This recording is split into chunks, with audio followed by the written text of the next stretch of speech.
Au nom du Père, et du Fils et du Saint-Esprit. Amen. Je voudrais tout simplement, dans cette occasion, mes chers amis, vous partager quelques idées et quelques caractéristiques de ce temps des carêmes que nous venons de commencer il y a juste quelques jours. Il est toujours important que nous puissions bien comprendre comment vivre notre carême. On est tellement habitués, toutes les années, nous revivons ces temps des carèmes, ces 40 jours de carême, mais il arrive aussi que très souvent nous sommes tellement habitués que ça devienne justement une habitude et nous perdons vraiment l'esprit de ces temps des carèmes. Donc je m'arrête sur 3 caractéristiques qui vont nous aider à mieux comprendre comment vivre ces temps de pénitence, de rencontre avec les seigneurs, ces temps de réconciliation avec les seigneurs. Premièrement, il faut dire que le temps des carèmes, c'est un temps de pénitence. Dans ce sens-là, pour ceux que nous tous qui travaillons dans des milieux musulmans ou dans des milieux arabes, bon, il faut bien dire que le carême, ce n'est pas du tout pareil au Ramadan, le mois de pénitence aussi de musulmans, puisque le temps des carêmes n'est pas un temps qui est fixé sur un horaire déterminé. Donc notre temps des carèmes, il est 24 heures sur 24 heures. Et puis surtout, notre temps des carèmes, c'est un temps qui est intérieur. C'est-à-dire, c'est un chemin qui se fait extérieurement, bien entendu, avec des pratiques concrètes extérieures, mais aussi tout un chemin qui est intérieur. C'est un chemin de préparation vers Pâques, un chemin de préparation à la Semaine Sainte, mais surtout intérieur. Donc toute la pénitence que nous faisons extérieurement, que ce soit par l'aumône, que ce soit par nos privations, par nos sacrifices volontaires, eh bien tout ça doit nous aider à nous corriger intérieurement, à faire que notre vie intérieure puisse vraiment changer. Dans ce sens-là, il y a évidemment des privations et des sacrifices que nous pouvons faire. Bien entendu, il y a toute la question de la nourriture, mais là aussi également, sachez que le jeûne et l'abstinence qui demandent à l'Église, c'est jeûne et abstinence le mercredi des cendres obligatoire et les vendredis saints, et puis les vendredis des carèmes, ne pas manger de la viande, et ça s'est fait extensif un peu sur tous les vendredis de l'année. Et puis également, nous pouvons aussi nous priver, donc ces jeûnes qui nous demandent, que nous pouvons faire dans d'autres jours de la semaine, et c'est la privation d'un repas fort pendant la journée. Alors ça peut être à midi, ça peut être le soir. Donc il n'y a pas forcément des horaires ou des règles établies comme on pourrait faire tant d'autres. Nous pouvons faire parfaitement d'autres types de pénitences qui peuvent être beaucoup plus efficaces pour nous. Nous pouvons nous priver du téléphone, c'est-à-dire pendant certains horaires. On peut se priver d'Internet. On peut même se priver de WhatsApp ou certains horaires. On peut faire ce type de résolution. Ou d'envoyer certains messages. Nous pouvons nous priver également de regarder moins de télévision. Nous pouvons nous priver par rapport à ce que nous voudrions acheter ou à je voudrais faire une telle sortie avec de tels amis. Eh bien, je me prive. C'est parfaitement bon, licite, mais je veux me priver justement pour faire une pénitence, un sacrifice particulier pendant ces temps des carèmes. Voilà. Donc aujourd'hui, les mandats d'aujourd'hui nous donnent énormément d'occasions pour pouvoir faire des pénitences. Et important de ne pas séparer la pénitence de la prière, comme je le disais tout à l'heure, de ne pas séparer ces chemins extérieurs et intérieurs que nous devons parcourir pendant ces 40 jours.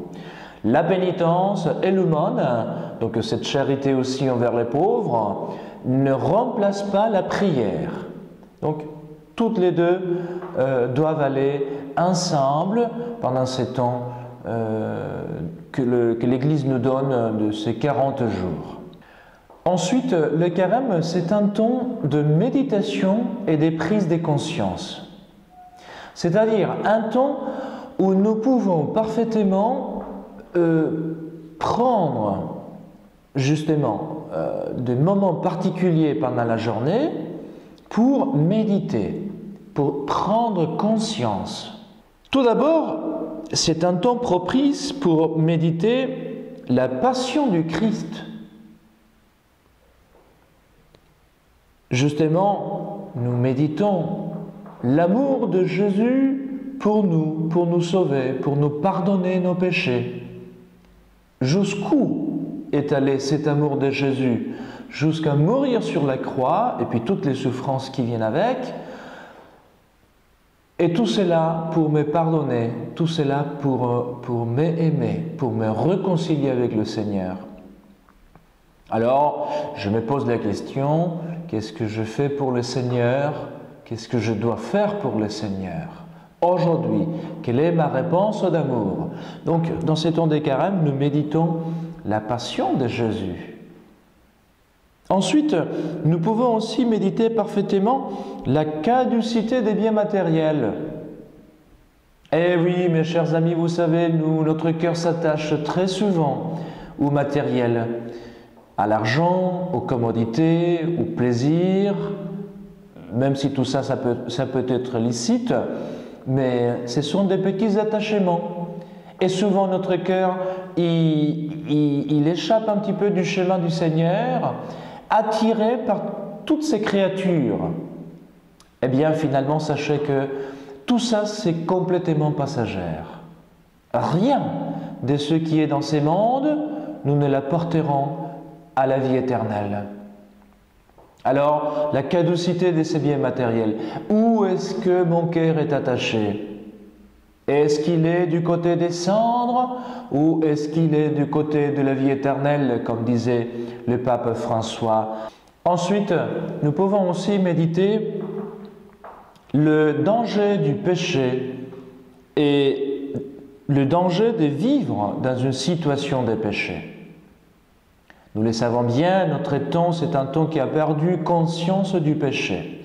Eh bien, le temps des carêmes, c'est un temps, ce n'est pas un temps exclusif pour dire, bon, c'est maintenant seulement que je dois le faire, mais c'est un temps qui nous permet de considérer le danger du péché, surtout du péché mortel, qui nous coupe complètement de la grâce de Dieu, qui nous éloigne de ces chemins que Dieu nous propose. Et donc, le temps des carêmes, c'est un temps pour revenir, pour nous convertir. Peut-être nous avons des habitudes qui nous conduisent au péché. Peut-être nous vivons dans une situation de péché. Eh bien, c'est le moment maintenant pour dire, voilà Seigneur, je veux arrêter avec ces situations. Voilà Seigneur, aide-moi, puisque c'est par ta grâce que je peux le faire. Aide-moi à me convertir. Aide-moi à arracher de mon cœur tout ce qui peut-être pourrait m'éloigner et me séparer de toi. Et puis, finalement, nous pouvons aussi méditer sur la fragilité de notre vie et la mort. Nous le savons bien, mes chers amis, la mort, c'est la chose la plus certaine et la plus incertaine de toutes. Nous savons qu'elle va arriver un jour, mais nous ne savons pas quand. Sommes-nous prêts à accueillir ce jour-là? La fragilité de notre vie. Aujourd'hui, nous sommes et nous possédons beaucoup de choses. Demain, nous ne possédons plus rien. Aujourd'hui, nous sommes en vie. Demain, nous sommes morts. Eh bien, c'est justement méditer à tout ça peut nous aider vraiment à reconsidérer notre chemin de vie chrétien, notre vie spirituelle. Et puis, finalement, le carême, donc nous avons dit le carême c'est un temps de pénitence, c'est un temps pour méditer et pour prendre conscience. Finalement, le carême c'est un temps pour nous réconcilier avec les autres et nous réconcilier surtout avec Dieu. Combien de temps il y a des gens qui ne se confessent pas? C'est la bonne opportunité pour s'approcher du sacrement de la réconciliation. Il y a beaucoup de gens aussi qui gardent dans leur cœur de la rancune, de la haine. Eh bien, c'est le temps propice pour se réconcilier avec les autres. Et dans ce sens-là, il faut bien profiter de la confession, du sacrement de la confession. Bien sûr, la confession, nous devons la faire fréquemment, mais le temps des carêmes, c'est le temps propice pour pouvoir nous confesser et nous réconcilier avec le Seigneur. Dans ce sens-là, je répète alors les conditions nécessaires pour faire une bonne confession. Faire un bon examen des consciences. Ensuite, la douleur des péchés et la résolution de ne plus offenser le Seigneur sont fondamentales pour recevoir l'absolution valide. La résolution de ne plus offenser le Seigneur. Et puis les autres deux conditions, confesser tous les péchés mortels dont je me souviens. Donc rappelez-vous alors à ce moment-là, vous êtes devant Jésus, c'est le trône de la miséricorde du Seigneur, n'ayez pas peur, n'ayez pas honte, confessez tous les péchés. Et puis accomplir la pénitence que le Seigneur nous donne.